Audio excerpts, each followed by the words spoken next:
So Senator Joe Manchin of West Virginia keeps going around bragging that he works with Trump. Of course, remember, this is a Democrat. He's the most corporate of the corporate Democrats. And it backfired recently. So Joe Manchin was on Fox and Friends talking about how, oh yeah, sure, I cheered for the president a lot during the State of the Union because, hey, I'm all about coming together and bipartisanship, and isn't this stuff great? And so he does his little song and dance where he acts like, oh, I'm so reasonable, I'm so in the center, aren't I the best? What he doesn't understand is people despise both political parties, rightly so. So when you act like the biggest cheerleader of both of those parties, people are going to hate you the most. They're going to be like, look at this fucking faker. This guy who's like so in that Washington bubble that he thinks like, look, I get along with everybody you hate is an argument that's going to make you like him. So he was on Fox and Friends, and he was cheering a lot during Trump's State of the Union, all the goofy shit about Trump talking about, and God wants us to do this. And Joe's like, yeah, oh, God, I love God. God's great. Don't we all love God? So hacky. But anyway, it backfired because Mike Pence went to West Virginia, right in Joe Manchin's state, and he gave a speech where he was like, Joe voted no on our tax cuts. Fuck him. He didn't actually say fuck him, but he did like a hashtag on Twitter, Joe voted no. And it goes through all the Trump shitty policies that Manchin didn't vote for. By the way, Manchin votes with Trump a significant chunk of the time, I think more than any other Democrat.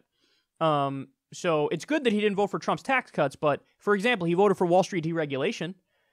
So the problem with Joe Manchin is that he doesn't vote against Trump enough. Not that he doesn't vote for Trump enough, Trump's shitty policies. So, but isn't it amazing? It goes to show you the mindset of these Republicans. It's like, you take the Democrat who agrees with them the most, and they still spit in his eye. Now, on the flip side, the Democratic Party, I mean, if there's a Republican who acts like they're, like Susan Collins, for example, the Democrats embrace Susan Collins with open arms.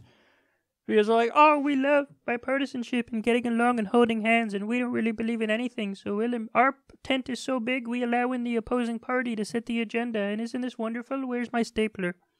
So that's the Democrats.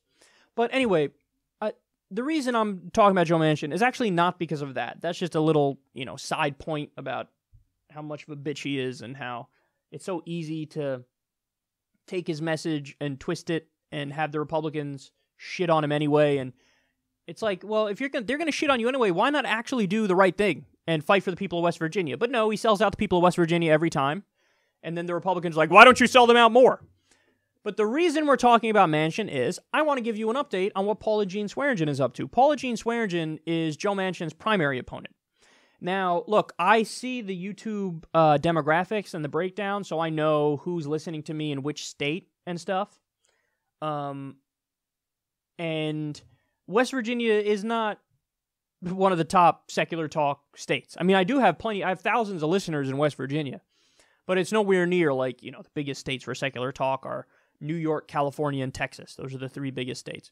I mean, partly probably because they have the biggest populations, that those are the top states. But even so, I don't think West Virginia is anywhere near the top of that list. But if you're in West Virginia and you like secular talk, I need you to understand that this isn't a question you have to go vote for Paula Jean Swearengin in the Democratic primary. Joe Manchin is going to lose. It's just a matter of if he's going to lose to the Republican he's running against in the general, or if he's going to lose in the primary to Paula Jean Swearengin. And anyway, here's what Paula Jean is up to. So as Joe Manchin's running around talking about how much he loves Republicans, and then they spit in his face, Paula Jean is saying, I am sincerely afraid that West Virginia is going to miss out on the benefits of legalizing cannabis. If our state doesn't fully legalize it on a state level now, we could see economic growth within 6 to 8 months. It's a start to economic diversification of our state, and we really need it.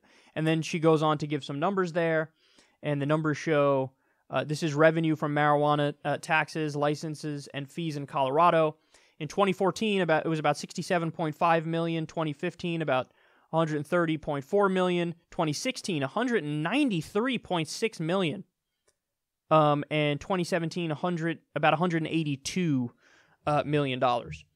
So, in other words, as Joe Manchin is going around bragging about voting for, deregulation of Wall Street and how much he loves Republicans, Paula Jean is actually out there saying, hey, I'm going to fight for the people of West Virginia.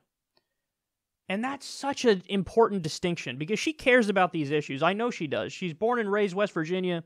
She talks about how the water in West Virginia would run black at times, and because the coal companies pollute the water. And Joe Manchin looks the other way while this happens because he's in the pocket of the coal industry. Whereas Paula Jean says, listen, I'm for the people of West Virginia. I'm not for the corrupt business interests. I'm going to actually regulate to make sure your water's safe. Now, on the marijuana front, the people of West Virginia, you know what they believe in more than anything? Freedom. That's what they believe in. They love freedom. They don't want the big government knocking down their door because they had a joint. I mean, that's the biggest government you can imagine. Oh my God, you tweaked your consciousness slightly to get high for like an hour and a half or 3 hours or whatever the fuck it is. Well, you should probably be locked up in a cage and lose all of your rights as a result of that. What? So Paula Jean's out there going, no, we need to legalize it. Yes, we need to legalize it. And not only are you going to bring more freedom to the people of West Virginia, you're also going to, it's good for the economy of West Virginia. They're over-reliant on coal at the minute. So what does Paula Jean say? Well, let's have the marijuana industry become a big industry there. But she also talks about we need a New Deal. We need an infrastructure bill. We need to get people, what if the hub of renewable energy became West Virginia? Well, you can make that the case with a New Deal, and that's what Paula Jean is going to fight for. So, and I've been telling you guys all along, man, listen, there's this goofy-ass thought in corporate Democratic minds of, well, I don't even know why we're bothering. We got to give up on Alabama and Kentucky and West Virginia because, oh my God, those are right-leaning states, and we're never going to win there. Why waste our time? That's what the corporate Democrats say. You know what I say to that? They're 100% wrong. Now, why do I say that? Because you haven't given them the option of populist left. You've given them the option of corporate Democrat. You've given them the option of, hey, we'll give you some platitudes and cliches, but then vote with Wall Street and be overly focused on identity politics. But people don't want that in West Virginia. What they want is somebody who's going to fight for the people. So they want somebody who says, I'm not going to sell out to corporate interests. I'm going to fight for you to have health care with Medicare for all. I'm going to fight for a living wage for you. I'm going to fight for unionization so you get better benefits and better wages. I'm going to fight for a New Deal. I'm going to end the wars and reinvest in our country here at home. If you give the good people of West Virginia that option, they're going to take it. But it's just a matter of giving them that option and then spreading the word.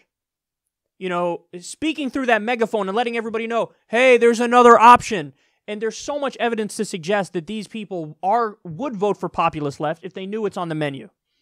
I mean, look at the town hall that Bernie Sanders did with Chris Hayes in West Virginia, in Trump country. A room full of Trump voters. Bernie answered all their questions, spoke about all the political issues of the day, and he got them to applaud for Medicare for all and a living wage. Isn't that amazing? He's getting them to applaud for ideas that are considered far left. But those people said it. The only reason we voted for Trump is because we thought he wasn't going to outsource our jobs, and Hillary was. We thought he was going to bust up the establishment. That's what they said. So give them the option of a Democrat who's going to bust up the establishment, somebody on the populist left, and they'll vote for that person. So I just want everybody to know that's what Paula Jean is. That's what she's doing. That's who she's fighting for. And, if you're in West Virginia and you're a Secular Talk fan, you got to get out there and vote for her and get involved, man. Contact the campaign, get involved, help her, make phone calls, canvass for her, all that stuff, because this, I think, is one of the most important races in the country. And this sends a strong message, such a strong message to Washington that you are done with their bullshit. You're done with corrupt Republicans. You're done with corporate Democrats. And you're ready for a government that's going to fight for you and the ideas and policies that you want.